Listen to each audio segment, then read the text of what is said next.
Que se passe-t-il si nous prenons deux jumeaux et mettons l'un d'entre eux à suivre un régime vegan et un autre un régime omnivore pendant 8 semaines? Ce qui se passe, c'est exactement ce que je vais partager avec vous dans cette vidéo-ci. C'est que Netflix et ses sponsors ne veulent pas que vous sachiez. Si ce sujet vous intéresse, alors je vous invite à me laisser un pouce en l'air car cela me motive énormément et commençons tout de suite. Bonjour à vous, comment allez-vous? Je suis Renata Barcelos, chercheuse indépendante en sciences nutritionnelles depuis 2015. Je suis ici chaque semaine pour partager le meilleur avec vous, en me basant toujours sur le meilleur de la science à laquelle j'ai accès et toujours sans blabla. Je commence cette vidéo par vous dire que ce que je fais ici, à chaque semaine sur cette chaîne, est de façon indépendante. Je n'ai pas de conflit d'intérêts. Il me serait pourtant très rentable de venir ici et de vous conseiller la diète végane.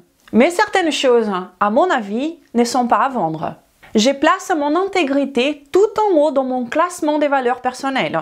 Et j'apprécie fortement pouvoir aller au lit, mettre ma tête sur l'oreiller et dormir tranquillement. Ayant dit ceci, je ne peux pas m'attendre à ce que tout le monde pense comme moi. Eh bien, l'agenda vegan a perdu beaucoup de force ces derniers temps. Les scandales se multiplient, mais il continue d'essayer de la propager avec beaucoup d'insistance. Cette tendance est évidemment une tentative classique de continuer à affaiblir la population, en essayant de convaincre tout le monde d'ignorer leurs instincts naturels, leurs coutumes traditionnelles et toute la sagesse ancestrale que nous avons. Et pour cela, ils utilisent toutes les astuces possibles, sauf la bonne science. Il y a une étude qui a été publiée récemment et qui est la base de cette vidéo-ci. Tout le monde en parle. Elle a été publiée dans le JAMA le mois dernier et a été dirigée par Christopher Gardner, qui est bien connu pour promouvoir les régimes végétariens. Et il s'est dit presque vegan depuis des décennies. Et il est également le directeur de cette initiative de l'Université de Stanford. La Plant-Based Diet Initiative, qui a été créée en 2021, est basée sur le financement de Beyond Meat, qui est l'un des géants de la production de viande végane. Cette étude a été également financée par la fondation Kyle Vogt, qui, selon la journaliste Nina Teichoz, fait partie de la mafia végane de la Silicon Valley. Ils ont également investi $1 million dans le documentaire La diète des gladiateurs. Il y a aussi une vidéo à ce sujet ici sur cette chaîne pour parler de la science derrière cette propagande déguisée en documentaire. Et maintenant, le 1er janvier, Netflix a annoncé le lancement de cette nouvelle mini-série qui est appuyée justement sur cette étude que je vais vous montrer ici et qui a également été financée par cette fondation. Donc, dès le départ, vous voyez qu'il y a un peu de conflit d'intérêts dans toute cette histoire. Si vous voulez en apprendre un peu plus sur toute la saleté qui se passe en coulisses de ces conflits, je vais vous laisser ici dans la description un lien vers un article intéressant de Nina Teichoz intitulé « L'étude végane de Stanford est-elle de la science ou une manœuvre marketing ?» Mais indépendamment de tous ces conflits d'intérêts, je vous invite à vous concentrer sur la science, sur ce qui nous montre cette étude. Concentrons-nous sur l'étude elle-même et voyons ce qu'elle nous montre. L'étude était un essai clinique randomisé et la promesse était très attrayante. Prendre 44 jumeaux pendant 8 semaines et les diviser en 2 régimes, un régime vegan sain et un autre omnivore sain. 8 semaines, évidemment, en termes de régime, et très peu de temps pour pouvoir analyser les effets secondaires de chaque type d'alimentation. Et le docteur Gardner, qui a dirigé cette étude-ci, le sait très bien, car il a réalisé de nombreuses autres études par le passé avec une conception bien meilleure que celle-ci. Il semble donc qu'il voulait vraiment se concentrer sur les effets à court terme. Et concernant les régimes, c'était une alimentation végane saine et une alimentation omnivore saine, comme il suggère. Et ils ont également encouragé ou instruit les gens à consommer beaucoup de céréales, etc. Donc, le sain ici, tel qu'il les considère, n'est pas vraiment une alimentation forte, comme celle que je vous conseille ici depuis des années. Le premier point ici est que les personnes qui ont suivi le régime vegan, bien qu'elles n'ont pas reçu d'instructions pour restreindre leurs calories, ont automatiquement consommé en moyenne près de 200 calories par jour de moins que les groupes qui ont suivi le régime omnivore. Et à la fin, ils ont également rapporté sentir peu de satisfaction en suivant la diète végane. Dans cette étude, ils ont essentiellement mesuré beaucoup de choses chez les participants et Gardner, qui est le leader de cette étude, a principalement concentré toute son attention à ces marqueurs LDL, les cholestérol LDL. Donc essentiellement, il a concentré tout son marketing là-dessus. Il a donné toute son attention à ces marqueurs pour voir comment il allait se comporter. Nous savons que dans les régimes véganes ou à base des plantes, le cholestérol LDL a tendance à abaisser chez les personnes qui les suivent pendant un certain temps. Et cela se produit pour de diverses raisons qui ne sont pas forcément saines. Comme par exemple les plant stéréo qui peuvent commencer à interférer avec le cholestérol dans la formation des membranes cellulaires, par exemple, en abaissant ainsi le cholestérol, en faisant également abaisser le niveau des LDL. Donc, il y a plusieurs aspects et explications de pourquoi le LDL diminue lorsque nous suivons une alimentation basée sur la consommation des plantes. Mais la partie la plus importante n'est pas celle-là. La question la plus importante ici est que l'idée que le LDL élevé est le précurseur de maladies cardiaques a déjà été refutée de nombreuses fois et depuis très longtemps. De nombreuses études publiées montrent que le LDL est un marqueur extrêmement faible du risque cardiaque. Par exemple, une excellente étude qui a analysé les dossiers de plus de 136 000 personnes hospitalisées pour des problèmes cardiaques a conclu que près de la moitié de ces admissions concernaient des personnes avec un LDL inférieur à 100 et plus de la moitié avec un HDL inférieur à 40. Une autre bonne revue a conclu que le faible cholestérol sanguin est associé à une mortalité plus élevée due à des problèmes cardiaques à tous les âges.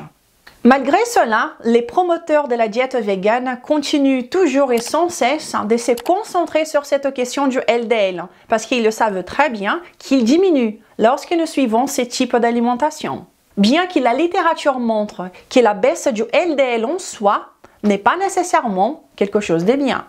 Et dans cette étude en particulier, dans le résultat, nous voyons clairement que le LDL a diminué dans les groupes qui ont suivi le régime vegan, tandis qu'il est resté plus ou moins le même dans les groupes qui ont suivi le régime omnivore. Comme on peut le voir dans ces petits points orange qui est le plus bas, indiquant une réduction du LDL chez les véganes, et les points un peu plus verts qui restent sur la ligne de départ.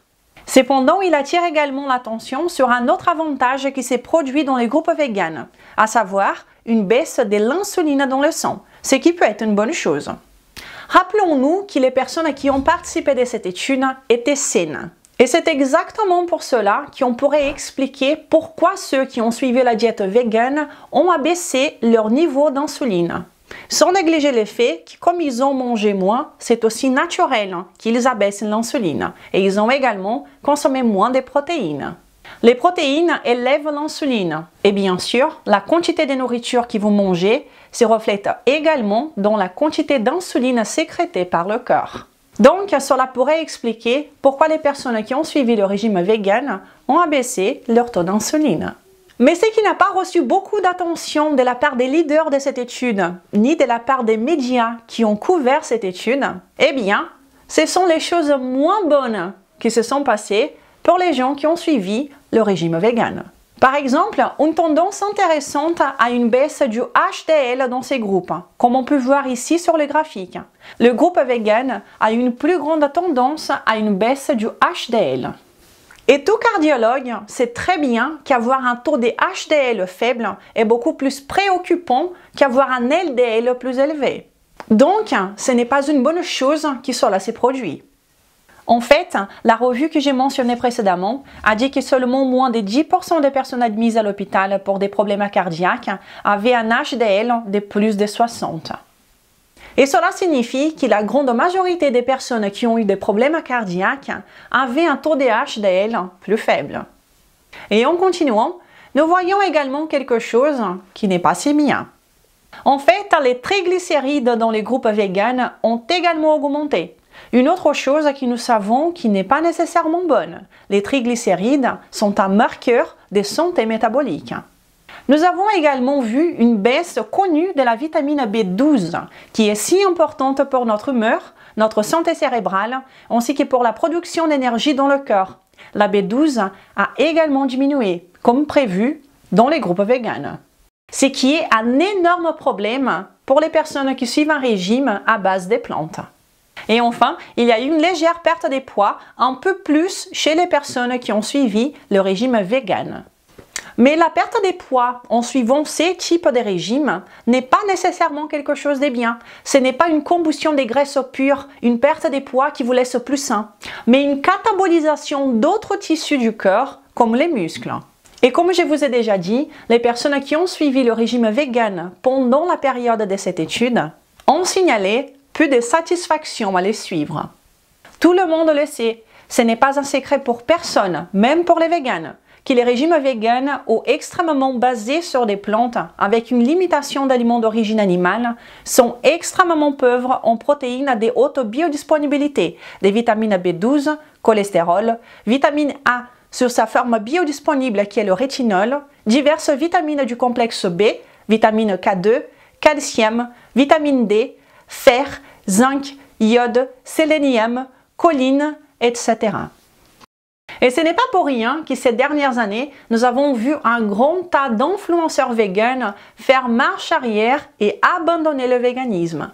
Et ce qu'ils ont en commun est qu'ils ont tout abandonné le véganisme pour leur santé et que c'était en réintroduisant les aliments d'origine animale qu'ils ont pu encore une fois être en bonne santé. Et je me suis aperçue moi-même, car il y a de plus en plus de personnes qui ont abandonné le véganisme et qui viennent vers moi pour essayer d'améliorer leur santé. En fin de compte, nous voyons une étude avec une science assez faible, avec beaucoup de conflits d'intérêts, qui a émergé comme ça et que les médias donnent toute leur attention sur les petits bons côtés, quoique certains ne sont même pas bien. Comme je vous ai dit, la question du LDL qui est très discutable. Mais en se concentrant sur cela comme si c'était quelque chose de bien. Et maintenant, il y a toute une mini-série sur Netflix qui génère également beaucoup d'argent. Nous devons toujours faire très attention à ces propagandes déguisées en documentaires. Netflix fait du divertissement, ne l'oublions pas. Donc, nous voyons ces conflits d'intérêts, cette idéologie végane qui nous est passée de plus en plus fortement. Et nous voyons que ce qui perd ici, c'est en fait la science, qui n'est pas respectée dans tout cela et qui est même discréditée par la suite. Et encore une fois, nous devons nous rappeler qu'avoir de l'information, c'est d'avoir du pouvoir. Celui qui est bien informé est moins susceptible d'être manipulé. Et j'espère que cela est aussi votre cas. Lorsque vous verrez cette série ou que vous en entendrez parler, vous saurez déjà quoi penser. Vous saurez un peu plus l'effet derrière les gros titres et vous ne vous laisserez pas tromper. Et lorsque vous écoutez beaucoup moins ce que vous disent les médias et que vous commencez à vous alimenter selon votre physiologie en suivant une alimentation forte, eh bien, vous avez des résultats incroyables. Comme celui qui nous a été laissé par le cas de succès.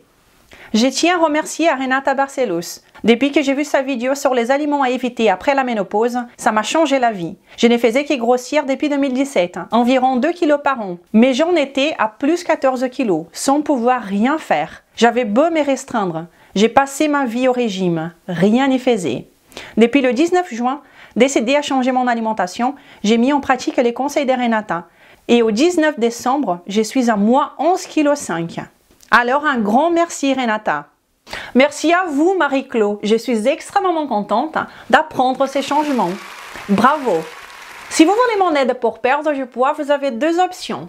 Vous pouvez profiter de tous ces contenus gratuits que je partage ici depuis plus de 5 ans, ou bien, si vous ressentez le besoin d'être plus épaulé, je vous invite à venir connaître mon programme de perte de poids qui s'appelle Code Maigre Définitivement. Ce programme de perte de poids est divisé en 3 phases, où vous allez apprendre comment vous nourrir et à ne jamais vous affamer, car si vous vous affamez, ça ne fonctionne pas.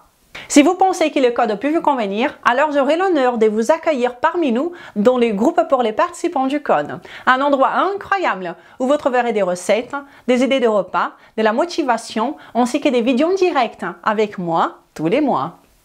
Et alors, est-ce que vous avez regardé cette mini-série? Elle vient d'être mise en ligne et j'ai déjà reçu énormément de messages pour m'en parler. Maintenant, vous saurez quoi penser. Et encore une fois, ne l'oublions pas, Netflix fait du divertissement. C'est tout. Si cette vidéo vous a été utile, alors je vous invite à la partager, car à chaque fois que vous partagez mon travail, eh bien, vous m'aidez énormément. Vous pouvez également me laisser un commentaire, me laisser un pouce en l'air. Je vous remercie déjà et je vous souhaite une belle journée. Ciao!